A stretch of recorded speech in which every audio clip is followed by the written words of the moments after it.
मेरे सभी सुनने वालों को मेरा प्यार भरा नमस्ते and welcome everybody, welcome to the session. मेरे बेटा, उम्मीद करता हूँ आप लोग सब बहुत अच्छे होंगे। हम लोग आज यहाँ पर स्टार्ट कर रहे हैं मल्टीपल चॉइस क्वेश्चंस, एमसीक्यूज़। हम सबको ये बात बहुत अच्छे से पता है कि जो सी इंस्टीट्यूट का पेपर है, उसके अंदर एग्ज़ाम है, उसके अंदर 30% आपके एमसीक्यूज़ की तरफ से पूछे जाते हैं। एमसीक्यूज़ जो है वो दो तरह से हैं। एक तो आपके पास एक केस स्टडी आएगा और उस केस स्टडी के बेस के ऊपर आपसे कुछ एमसीक्यूज़ पूछे जाएंगे, और कुछ एमसीक्यूज़ जो है वो स्टैंड अलोन एमसीक्यूज़ हैं जो सिचुएशन बेस्ड हैं। तो आपको एक सिचुएशन दे दी जाएगी, उस सिचुएशन के हिसाब में आपको 4 ऑप्शन दिए जाएंगे, आपको उनमें से कोई एक चूज़ करना होगा। तो दोनों तरह के एमसीक्यूज़ आपकी क्लास के अंदर आते हैं, आपके एग्ज़ाम के अंदर आते हैं। यहाँ पे आज इस सेशन में जो मैं आपके साथ एमसीक्यूज़ डिस्कस कर रहा हूँ, या आने वाली जो क्लासेस में जो एमसीक्यूज़ डिस्कस करूँगा, वो सिचुएशन बेस्ड एमसीक्यूज़ हैं। केस स्टडी बेस्ड एमसीक्यूज़ अभी नहीं कर रहे, वो बाद में हम लोग करेंगे। हम लोग जो यहाँ पे एमसीक्यूज़ की ये पूरी सीरीज़ करेंगे, इसके अंदर हम लोग चैप्टर वाइज करेंगे। आप सभी से ये रिक्वेस्ट है कि आपका एक बार चैप्टर कंप्लीट हो जाता है, रिवीजन कंप्लीट हो जाती है, उसके बाद आप इन एमसीक्यूज़ को करिएगा। जब तक आपका चैप्टर कंप्लीट ना हो, रिवीजन कंप्लीट ना हो, आप इन एमसीक्यूज़ को मत करिएगा, ये आपको परेशान कर सकते हैं। ये एमसीक्यूज़ बहुत अच्छी क्वालिटी के हैं, बहुत अच्छे लेवल के हैं। इवन तो क्वांटिटी में आपको बहुत ज़्यादा नहीं मिलेंगे, लेकिन अदरवाइज इनकी जो क्वालिटी है वो अपने आप में बहुत अच्छी है। और इस वजह से इन क्वेश्चंस को मैं बोलता हूँ, जो ये जो एमसीक्यूज़ हैं, इन एमसीक्यूज़ को मैं बोलता हूँ माइंड चॉपिंग क्वेश्चंस। एक्चुअली ये माइंड चॉपिंग क्वेश्चंस हैं। ये मल्टीपल चॉइस क्वेश्चंस तो हैं ही, लेकिन ये माइंड चॉपिंग क्वेश्चंस बन जाते हैं। तो आइए ज़रा पहला चैप्टर जो है उससे हम लोग स्टार्ट करते हैं। पहला चैप्टर जो है आपका इनकम टैक्स का, उसके अंदर बेसिक कंसेप्ट के बारे में बात हो रही है। जो बेसिक कंसेप्ट हैं, उन बेसिक कंसेप्ट के अंदर एग्जामिनर ने जो क्वेश्चंस कवर किए हुए हैं, ज़रा एक बार वो देखते हैं। 4 क्वेश्चंस हैं बेसिक कंसेप्ट के अंदर जो एग्जामिनर कवर कर रहा है। इन 4 क्वेश्चन में से जो पहला क्वेश्चन है, ज़रा उसको अच्छे से पढ़िएगा।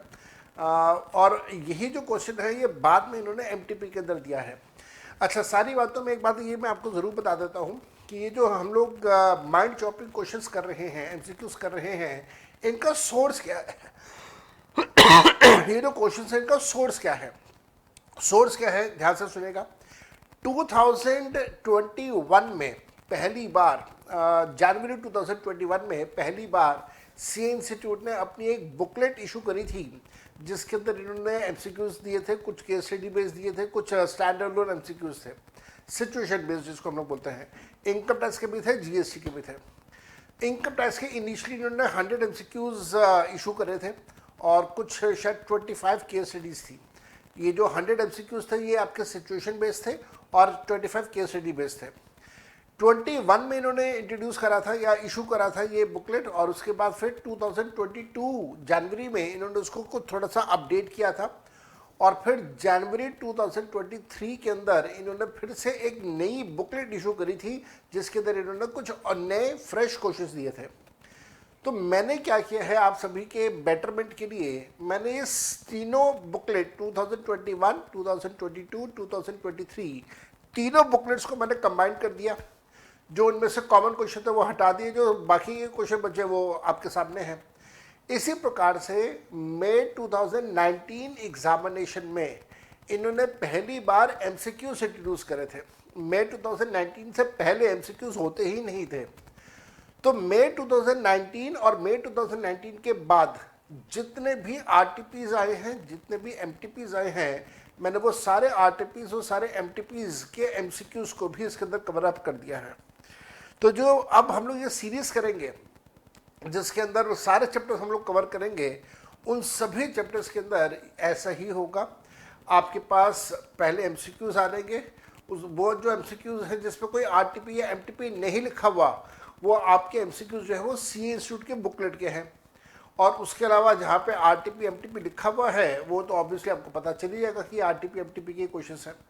इसके साथ साथ में कुछ क्वेश्चंस ऐसे हैं जो कि कॉमन है, कि वही क्वेश्चन आरटीपी में भी पूछा गया है, वही क्वेश्चन एमटीपी में पूछा गया, वही क्वेश्चन सी इंस्टीट्यूट ने अपने बुकलेट के अंदर दिया हुआ था।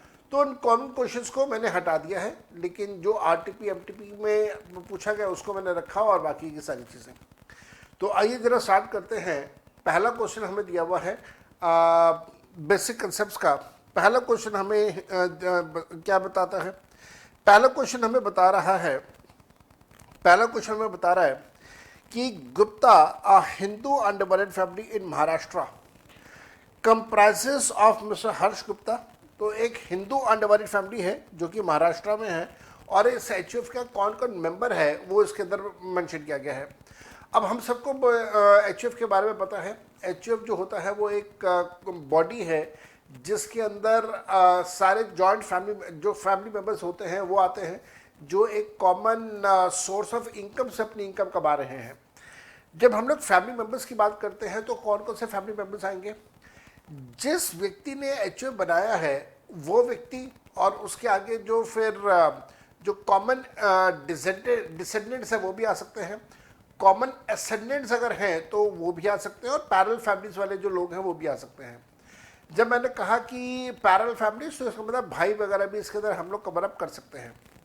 साथ साथ में आप इस बात का ध्यान रखिएगा कि मैक्सिमम टू मैक्सिमम 3 जनरेशन ही हिंदू अनडिवाइडेड फैमिली में कवर होती है।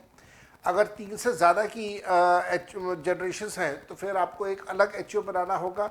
3 जनरेशन के जो एसेट्स हैं वो एचयूएफ का पार्ट होते हैं, और साथ में जब पार्टीशन होता है तो वहाँ पे भी 3 जनरेशन के एसेट्स को ही कंसिडर किया जाता है पार्टीशन के लिए। तो हर लिहाज से एचयूएफ में 3 जनरेशन्स। इसके साथ साथ में जो घर की औरतें हैं, फीमेल्स हैं, they are also the part of the Hindu undivided family. अगर बेटियां हैं तो जो बेटी अनमैरिड बेटी है वो एचयूएफ का पार्ट होती है, लेकिन शादी के बाद वो लड़की जो है वो अब अपने पिता का एचयूएफ छोड़ देगी और वो अपने हस्बैंड के एचयूएफ का मेंबर बन जाएगी, या हस्बैंड की जो आगे फैमिली का एचयूएफ चल रहा है उसकी मेंबर बन जाएगी, लेकिन मैं पिता का एचयूएफ वो छोड़ेगी। जो डॉटर इन लॉज हैं, ऑब्वियसली जो शादी करके आ रही हैं डॉटर इन लॉज, वो एचयूएफ का पार्ट होते हैं। लेकिन इस बात का हमेशा ध्यान रखिएगा कि अभी कुछ से पहले हिंदू सक्सेशन एक्ट में चेंज आया था। तो हिंदू सक्सेशन एक्ट में जो बदलाव आया, अमेंडमेंट आया कुछ टाइम पहले, उससे पहले ये पोजीशन थी कि बंटवारे के टाइम पे क्या फीमेल्स ऑफ द फैमिली, जो भी बहुएं हैं, बेटियां हैं, कवारी बेटियां, उनकी बात हो रही है, शादीशुदी बेटियों की बात नहीं हो रही, क्या उनको हिस्सा मिलेगा या नहीं मिलेगा, ये एक पॉइंट था। फिर वो सुप्रीम कोर्ट की जजमेंट आई, उन्होंने कहा कि बिल्कुल the unmarried daughters as well as the daughter in laws will get the equal share, and if the family has mother तो मदर का भी इक्वल हिस्सा रहेगा। तो mother and daughter in law, unmarried daughters, they will have the equal share as that the all male members. तो जितना male members को मिल रहा है उतना ही बाकियों को मिलेगा, तो इक्वल बंटवारा होगा। But at the same time क्या बंटवारा डिमांड किया जा सकता है by the female? Answer to that as per my limited knowledge is no. A female can not demand the partition of the Hindu undivided family. और यहाँ से हमारे पास बात आता है, कंसेप्ट आता है को पार्सनर का। Who is a co-partner? Co-partner is a member of the HUF who can demand the partition of the HUF. And who can demand the partition? The partition can be demanded only by the male member of the Hindu undivided family. So, यहाँ पे ये जो questions दिए हुए हैं, यहाँ पे basically इन्हीं के बारे में बात हो रही है। A male member of the Hindu undivided family can demand the partition, and hence he is called as a co-partner. Females, daughter-in-laws, mother and unmarried daughters, they are part of the HUF. They will get the share in case of the partition, in case of Batwara of the family. But they do not have a right to demand the partition. Though when partition takes place, they will get their share, but they cannot demand the partition, and hence the females of the family are not the co-partners. यही concept इन्होंने question number 1 के अंदर cover up किया हुआ है। एक बार मैं फिर से पढ़ता हूँ आपके लिए। The Gupta, a Hindu undivided family in Maharashtra, comprises of mister Harsh Gupta. तो एचयूएफ में कौन कौन है? एचयूएफ में है हर्ष गुप्ता, उनकी धर्मपत्नी निधि गुप्ता, इन दोनों का बेटा दीपक गुप्ता, इनकी बहू दीप्ति गुप्ता। तो फैमिली में कौन है? हस्बैंड आ गया, फादर आ गया, मदर आ गई, बेटा आ गया, बहू आ गई। फिर वो कहता है कि उनकी एक उनकी एक बेटी है प्रीति गुप्ता। अब ये नहीं पता कि कवारी है या नहीं है, डॉटर लिखा हुआ है सिर्फ, और साथ में लिखा हुआ है अनमैरिड ब्रदर गौतम गुप्ता, तो भाई भी फैमिली का पार्ट बनेगा। देन वो कहता है which members of the HUF are eligible for coparcenary rights. Coparcenary भी बताया, the person who can demand the partition and the partition can be demanded only by the male member. तो who all are the male members? Harsh Gupta is a male member. Nidhi Gupta, being a female, cannot demand the partition, though she will get the right, she will get the hissa when the partition takes place. Then Deepak Gupta, who is the son, वो definitely demand कर सकता है। Deepti Gupta demand नहीं कर सकती है partition. Again जब बंटवारा होगा, पार्टीशन होगा, तो दीप्ति को भी हिस्सा मिलेगा, निधि को भी हिस्सा मिलेगा, लेकिन ये बंटवारा डिमांड नहीं कर सकते हैं। एंड देन प्रीति गुप्ता को भी हिस्सा मिलेगा। हाँ, अगर प्रीति गुप्ता मैरिड है तो हिस्सा नहीं मिलेगा, और अगर अनमैरिड है तो हिस्सा मिलेगा। And then we have unmarried brother Gautam Gupta, ये भी पार्टीशन डिमांड कर सकता है। तो 3 लोग पार्टीशन डिमांड कर सकते हैं। One is Harsh Gupta, one is Deepak Gupta, and another one is Gautam Gupta. These 3 persons can demand the partition of Hindu unmarried family. So my answer will be Harsh Gupta, Gautam Gupta, Deepak Gupta. A is the answer. These 3 persons, these 3 gentlemen can demand the partition of Hindu undivided family. और जो मैंने भी आपको सारी बातें समझाई थी, वो सारी बातें मैंने यहाँ पे सोल्यूशन में आपको लिख के दी हुई हैं। And the beauty of these MCQs, if you are doing it from me, तो beauty is this, generally आपको MCQs जो मिलेंगे, उन MCQs के अंदर क्या होता है कि सारा आंसर्स मिलते हैं, ABCD में से कौन सा करेक्ट है वो आंसर मिलते हैं, लेकिन वो आंसर ठीक क्यों है, उसका सल्यूशन, उस ठीक आंसर तक पहुंचने का तरीका, सल्यूशन, रास्ता, वो कोई नहीं दिखाता, वो कोई नहीं बताता। तो मैंने आपको यहाँ पे सल्यूशन भी दिया हुआ है, और सिर्फ ऐसे नहीं कि शुरू के 2-3 क्वेश्चन में ऐसा है, जितने क्वेश्चंस हैं सब में मैंने आपको सल्यूशन भी दिया हुआ है कि मैं करेक्ट आंसर तक कैसे पहुंचा। देन आ जाओ क्वेश्चन नंबर 2 पे आ जाओ। क्वेश्चन नंबर 2 कहता है, ये जो क्वेश्चन था ये मॉक टेस्ट पेपर में पूछा गया था, मई 2019 का मॉक टेस्ट पेपर था। आप देखेंगे कि जो मैंने यहाँ पे मॉक टेस्ट पेपर्स लिखे हुए हैं, तो उसमें मॉक टेस्ट क्या आगे कहीं पे 1 लिखा हुआ है, कहीं पे 2 लिखा हुआ है। अब इसका मतलब क्या है? देखिए, एग्ज़ाम से पहले जो सी इंस्टीट्यूट है वो रिवीजन टेस्ट पेपर इशू करता है, RTPs इशू करता है, लेकिन वो RTP सिर्फ एक बार इशू होता है, हर एग्जाम से पहले ओनली वंस। पहले RTP आता है और उसके बाद RTPs के बाद ये लोग क्या करते हैं, सी इंस्टीट्यूट वाले बाद में आपके 2 बार मॉक टेस्ट पेपर कंडक्ट करते हैं। तो अगर आपका एग्जाम मई में है तो एक पेपर मार्च में होगा, एक पेपर आपका अप्रैल में होगा। इसी प्रकार से अगर आपका एग्जाम नवंबर में है तो एक बार पेपर सितंबर में होगा, एक बार मॉक टेस्ट पेपर अक्टूबर में होगा। तो 2 मॉक टेस्ट पेपर आते हैं। ये जो 2 मॉक टेस्ट पेपर हैं उनको मैंने 1 और 2 कर दिया है, लेकिन कभी कभार ऐसा भी हो जाता है कि मॉक टेस्ट पेपर ये 2 ना कंडक्ट करके एक ही कंडक्ट करते हैं। हाल फिलहाल में ऐसा हुआ था जब कोरोना टाइम चल रहा था, 2020 का जो कोरोना टाइम था, उसमें उन्होंने मॉक टेस्ट सिर्फ एक ही बार लिया था, 2 बार नहीं लिया था। इवन तो पेपर हुआ ही नहीं था, वो एक अलग मुद्दा है, लेकिन मॉक टेस्ट इन्होंने सिर्फ एक बार ऑर्गेनाइज करा था। सो ये मॉक टेस्ट नंबर 2 है मई 2019 का, जिसके अंदर 1 नंबर का क्वेश्चन था। ये कहता है, under the provisions of income tax act the term person would not include. Person के अंदर आप किसे इंक्लूड नहीं करेंगे। अब ये क्वेश्चन तो अच्छा है कि आप पर्सन के अंदर किसे इंक्लूड नहीं करेंगे, लेकिन आप 4 ऑप्शंस पढ़ेंगे ना तो आप हैरान रहेंगे। 4 ऑप्शंस पढ़ के 4 में से 3 करेक्ट आंसर हैं। Yes, 3 are correct answers. देखो क्या क्या है। पहला, a body corporate incorporated in a country outside India. ऐसी कोई भी ऑर्गेनाइजेशन जो इंडिया से बाहर इनकॉर्पोरेटेड है, इंडिया से बाहर रजिस्टर्ड है।